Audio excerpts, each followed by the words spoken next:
بس آپ سے جناب سراج الحق صاحب کے خطاب سے پہلے آپ سے میں یہ گزارش کرنا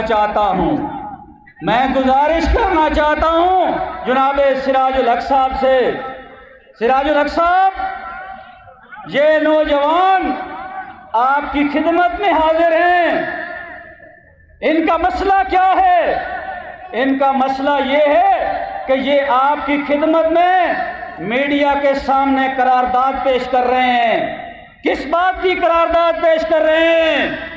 کہ پاکستان کا سب سے بڑا مسئلہ یہ ہے کہ پاکستان آئین کے مطابق نہیں چل رہا، پاکستان کے آئین کو بار بار توڑا جا رہا ہے۔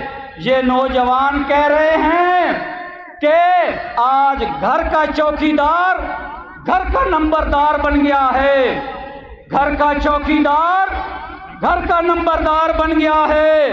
اور دوسرا مسئلہ یہ ہے کہ یہاں پر فری اینڈ فیئر الیکشن نہیں ہو رہا، الیکشن کو چوری کیا جا رہا ہے، ووٹ کسی اور کے لیے ڈالے جاتے ہیں، نکلتے کسی اور کی صندوقڑی سے ہیں۔ جناب سراج الحق صاحب، ہماری قرارداد یہ بھی ہے کہ یہاں کی عدلیہ آزاد نہیں ہے۔ یہ ساری قرارداد آج نوجوان آپ کی خدمت میں پیش کر رہے ہیں، اور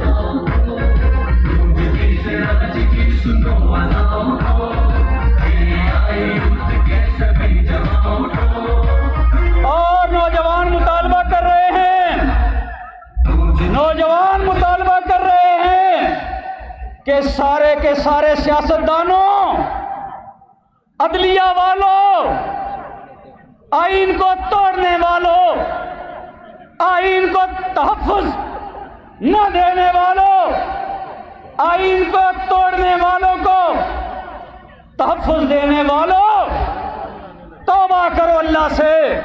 یہ نوجوان سیاستدانوں کے سامنے، الیکشن چوری کرنے والوں کے سامنے، آئین کو توڑنے والوں کے سامنے آج یہ قرارداد پیش کر رہے ہیں کہ آئندہ اس بات کو پاکستان میں کسی صورت ہمارے لیے قابل قبول نہیں ہوگا۔